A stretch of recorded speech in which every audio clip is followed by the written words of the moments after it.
শুক্রবার তার জানাজা ছিল। শুক্রবার জুমার পর চান্দনা ঈদগাহ মাঠে জানাজা ছিল। আমরা সেখানে জানাজায় শরীক হয়েছি।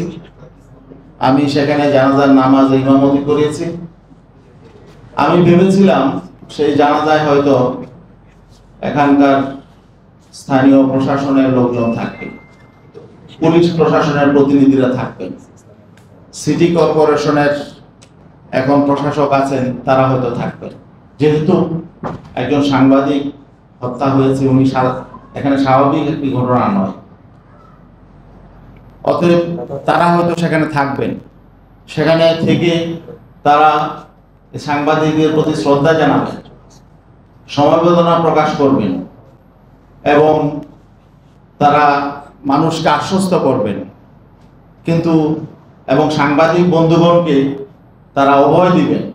কিন্তু দুর্ভাগ্যজনকভাবে আমরা দেখলাম যে আমরা সেখানে গাজীপুরের প্রায় সকল রাজনৈতিক দলের প্রতিনিধিগণ ছিলাম, কিন্তু প্রশাসনের পক্ষ থেকে আমরা কাউকে দেখি নাই, স্থানীয় পুলিশ প্রশাসনের কাউকে দেখি নাই। এক্সট্রিম মশার কয়েল প্ল্যান্ট ফাইবার দিয়ে তৈরি, তাই সহজে ভাঙে না, সুগন্ধিযুক্ত ও নিরবিচ্ছিন্নভাবে জ্বলে। ডেঙ্গু, চিকুনগুনিয়া বাহি সহ যে কোনো মশার বিরুদ্ধে দেয় এক্সট্রিম সুরক্ষা।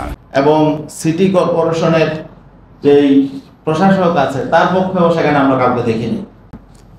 এই যে অবজ্ঞা, অবহেলা, এটার আমরা আজকে নিন্দা জানাই।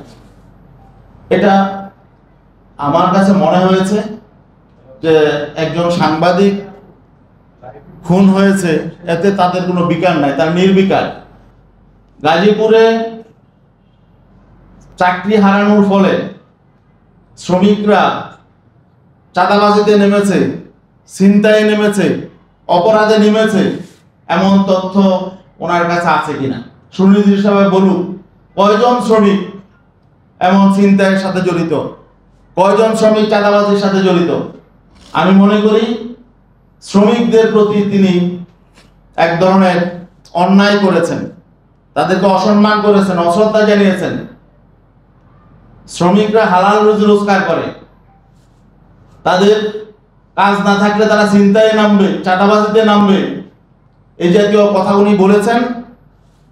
আমরা মনে করি তিনি এখানে যে আইন শৃঙ্খলা পরিস্থিতির অবনতি ঘটেছে, যারা অপরাধী তাদের অপরাধের জাস্টিফাই করার জন্য তিনি এসব কথা বলেছেন।